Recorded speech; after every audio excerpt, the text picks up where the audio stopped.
किसी ने बड़े कमाल की बात कही है कि अगर आप अपना वक्त बदलना चाहते हैं तो वक्त को जरा सा वक्त दीजिए। Hi guys, I am Gautam. एक छोटी सी कहानी। एक बार दो दोस्त अलग अलग गांव से आकर के शहर में रह रहे थे। वहाँ उनकी दोस्ती हो गई। दोनों ने रूम ले लिया। कॉम्पिटिटिव एग्ज़ाम की तैयारी कर रहे थे। दोनों कोचिंग जाया करते थे, पैदल पैदल जाते थे, संघर्ष के दिन बिता रहे थे।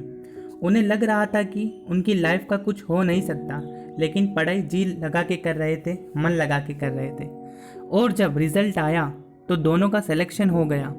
दोनों अलग अलग ज़िलों में नौकरी करने लगे, सरकारी जॉब लग गई। 15 साल के बाद में मालूम नहीं कैसे कोइंसिडेंसली दोनों ने एक ही वक्त पर सोचा, अलग अलग जगहों पर, कि क्यों ना नौकरी छोड़ कर के कुछ अलग काम किया जाए। पहले दोस्त ने एक स्टार्टअप शुरू किया। धीरे धीरे उसका स्टार्टअप बढ़ने लगा, कंपनी बनने लगी, कंपनी ग्रो करने लगी, ग्रोथ होने लगी। दूसरा वाला दोस्त था जो प्राइवेट कंपनियों में इंटरव्यू देने लगा। उसे लगा था कि शायद उसके लिए कॉरपोरेट की दुनिया बनी है, उसे वहाँ जाकर के नौकरी करनी चाहिए। उसका इंटरव्यू में सिलेक्शन नहीं हो पा रहा था। एक दिन वो ऐसे ही बैठा हुआ था, अखबार पढ़ रहा था, तो उसने अखबार में एक एडवर्टाइजमेंट में देखा कि उसके दोस्त की फ़ोटो छपी है और वहाँ पे लिखा है मैनेजिंग डायरेक्टर और कंपनी का नाम। वो बड़ा खुश हुआ कि दोस्त की कंपनी खुल गई है, क्यों ना दोस्त से मिला जाए और उसकी कंपनी में जॉब के लिए अप्लाई किया जाए। तो वो दोस्त जॉब के लिए कंपनी में पहुँचा तो गार्ड ने कहा कि बॉस बड़े बिजी रहते हैं, आपसे शायद ही मिल पाएंगे। तभी किस्मत से वो दोस्त वहाँ से निकल रहा था। उसने पहचान लिया कि अरे मेरे भाई, क्या हाल है, बड़े दिनों बाद दिखे। तो उसने बताया कि सब ठीक हूँ, मैंने भी नौकरी छोड़ दी है, पता चला कि तुमने कंपनी खोल ली है, क्या मैं तुम्हारी कंपनी में जॉब पा सकता हूँ। तो उसने कहा कि अरे ज़रूर, दोस्त के लिए ही तो खोली है, तुम आओ, तुम्हें जिस प्रोफाइल पे काम करना है तुम करो। इस वाले लड़के ने दोस्त की कंपनी में काम करना शुरू कर दिया। सब कुछ ठीक चल रहा था, फिर से दोस्ती होने लगी थी, साथ साथ घूमने लगे थे।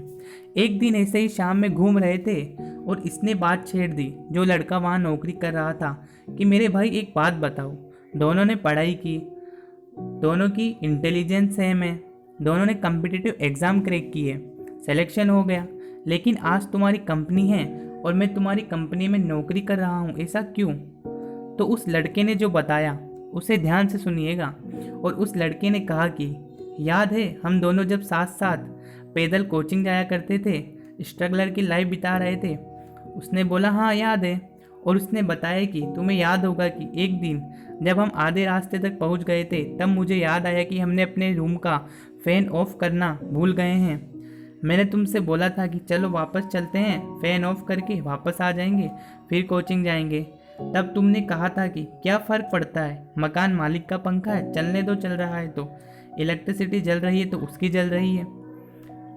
लेकिन मैं उस दिन वापस गया और फ़ैन ऑफ करके फिर कोचिंग आया, तुम सीधे ही कोचिंग चले गए थे।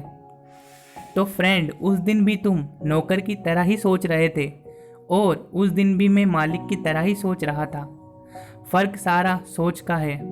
मैं आपसे यही कहूँगा, मालिक बनना है तो मालिक की तरह सोचिए और एक बार फिर से हिम्मत के साथ, मेहनत के साथ कर दिखाओ कुछ ऐसा कि दुनिया करना चाहे आपके जैसा। ऐसी वीडियोस देखते रहने के लिए हमारे चैनल को सब्सक्राइब करिए एंड बेल आइकन को प्रेस करिए ताकि लेटेस्ट वीडियो आप तक सबसे पहले पहुंच सके। Thank you for watching video.